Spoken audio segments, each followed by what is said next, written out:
Next chapter is cell cycle and cell division.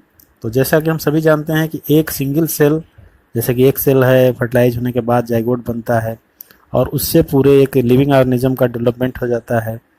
तो इस तरह से कैसे होता है ये, उसमें जो है कि सेल डिवीजन बार बार होने की वजह से एक सेल से दो सेल, दो सेल से चार सेल, चार सेल से आठ सेल, इस तरह से पूरी सेल की पॉपुलेशन होती है, जो बाद में डिफरेंशिएशन होने के बाद पूरा एक ऑर्गेनिज्म को डेवलप करता है।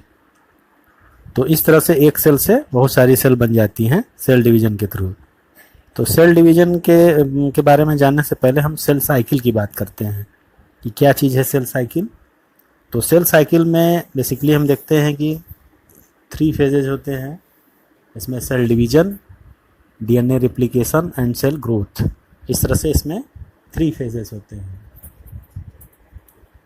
तो सेल साइकिल क्या चीज़ है? Cell cycle sequence of events by which a cell duplicates in genome, synthesized other constituents of cell and eventually divide into 2 daughter cell।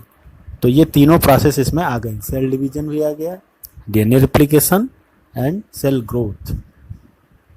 तो ह्यूमन सेल में डिवीजन 24 आवर्स में होता है और इनकी timing one cell to another cell, one organism to other organism different हो सकती है। ईस्ट में अगर हम देखें तो सेल साइकिल 90 मिनट की होती है। 90 मिनट सेल साइकिल का मतलब 90 मिनट के अंदर तीनों फेज इसके कंप्लीट हो जाते हैं, cell division, DNA replication and cell growth, तीनों स्टेजेज इसमें कंप्लीट हो जाते हैं। तो सेल साइकिल को हम बेसिकली 2 फेज में डिवाइड करते हैं, इंटरफेज और एम फेज या माइटोटिक फेज। तो इंटरफेज का मतलब 2 डिवीजन के बीच, यानी 2 माइटोसिस या मेयोसिस के बीच का जो फेज होता है उसको हम इंटरफेज बोलते हैं। तो ह्यूमन में नॉर्मल सेल के लिए, जिसमें कि जैसे माइटोसिस होती है, उसमें इंटरफेज 23 आवर्स का होता है, जबकि माइटोसिस फेज 1 आवर की होती है। माइटोसिस में भी 2 पार्ट होते हैं, किसी भी सेल डिवीजन में या माइटोसिस में 2 पार्ट होते हैं, कैरियोकाइनेसिस एंड साइटोकाइनेसिस। अब हम आते हैं इंटरफेस के बारे में थोड़ी सी चर्चा करेंगे, इंटरफेस क्या चीज़ है। तो यहाँ पर हम देख रहे हैं ये सेल साइकिल है। सेल साइकिल में आप देख सकते हैं ये एम फेज है और ये पूरा जो है इंटरफेस है। तो इंटरफेस में 3 पार्ट्स होते हैं, G1, S and G2 phase. तो सबसे पहले हम G1 फेज की बात करें। तो सेल साइकिल में जो इंटरफेज है उसमें सबसे पहली फेज होती है G1 फेज। एक्चुअली हम लोग इंटरफेज को रेस्टिंग फेज ही बोलते हैं, यानी इस टाइम पे सेल में कोई डिवीजन नहीं होता है, लेकिन ग्रोथ एंड डीएनए रिप्लिकेशन होता है। तो इसीलिए इसको 3 पार्ट में डिवाइड किए हैं, G1 फेज या गैप 1 फेज, जो कि 30 to 50% टाइमिंग होती है जिसकी। दूसरी फेज है S फेज या सिंथेसिस फेज, और थर्ड फेज है G2 फेज। तो G2 phase 10 to 20% of timing होती है। G1 फेज में सेल की ग्रोथ होती है, साइज में सेल के ग्रोथ होती है, साइज बड़ा हो जाता है। सेल डिवीजन के जस्ट बाद होने की वजह से सेल की साइज़ थोड़ी छोटी होती है, लेकिन इस फेज़ में, G1 फेज़ में, सेल में ग्रोथ होता है और थोड़ी साइज उनकी बड़ी हो जाती है, नॉर्मल साइज में आ जाती है। इसके साथ साथ इस स्टेज में सेल मेटाबॉलिकली एक्टिव होती है, आरएनए की सिंथेसिस होती है, एमआरएनए, टीआरएनए, आरआरएनए। तो इस तरह से ग्रोथ की से सब रिलेटेड जितनी भी चीज़ें हैं वो इस फेज़ में कंप्लीट होती हैं। इसके बाद दूसरी फेज आती है एस फेज। एस फेज यानी सिंथेसिस फेज, जिसमें कि डीएनए सिंथेसिस या रेप्लिकेशन होता है, यानी डीएनए का अमाउंट, रेप्लिकेशन का मतलब डुप्लीकेशन या डबल हो जाना। तो यहाँ पे डीएनए का अमाउंट जो होता है वो डबल हो जाता है, यानी अगर 2C से इंडिकेट करें हम डीएनए को तो वो 4C हो जाएगा। C का मतलब कंटेंट से है, तो यहाँ पे जो डीएनए होता है उसको हम लोग 2C से इंडिकेट करते हैं, जो कि रेप्लिकेशन के बाद 4C हो जाता है। लेकिन क्रोमोसोम के नंबर में कोई चेंजिंग नहीं होती, क्रोमोसोम का नंबर जितना है उतना ही रहता है।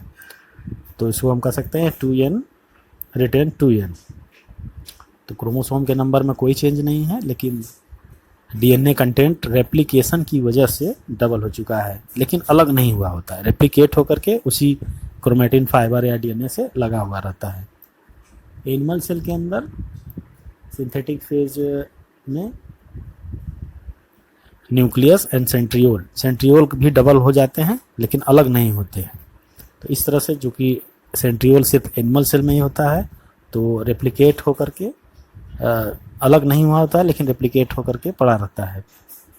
अब नेक्स्ट फेज है G2 फेज। G2 फेज में protein are synthesised in preparation for mitosis.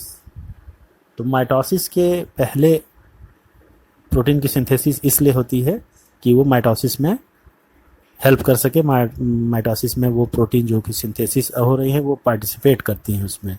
तो इस तरह से हमने देखा कि ये 2 फेज है। तो G2 फेज को हम लोग प्रिपरेशन फेज भी बोलते हैं। तो इस तरह से हमने देखा 3 पेज हैं यहाँ, G1, S, G2 and M। तो G1 में अगर हम देखें तो G1 में जो DNA का कंटेंट है वो 2C है, S फेज में 4C है, फिर G2 में भी 4C है, फिर माइटोसिस के बाद वो फिर से 2C हो जाता है। तो ये तो माइटोसिस फेज है। अगर सेल में डिवीजन नहीं होता है तब क्या होता है? तब वो साइलेंट स्टेज में चली जाती है, जिसको हम लोग क्यूसेंट स्टेज बोलते हैं। तो यहाँ पे कोई भी डिवीजन नहीं होता है और सेल का डिफरेंशिएशन होता है। तो या तो सेल में डिवीजन होगा, सेल ग्रोथ करेगी, या तो फिर उसमें डिवीजन नहीं होगा, डिफरेंशिएशन होगा। जैसा कि आप आगे प्लांट्स में देखेंगे कि कुछ सेल में डिवीजन होता है, बराबर होता रहता है, जैसे मेरिस्टेमेटिक सेल है। लेकिन कुछ सेल ऐसी भी हैं जहाँ पे डिवीजन स्टॉप होकर के डिफरेंशिएशन होता है। तो इस तरह से एक फेज या तो G1 S G2 फेज आएगी, या फिर G0 फेज आएगी, जिसको हम लोग क्वेश्चन फेज या डिफरेंशिएशन फेज बोलते हैं।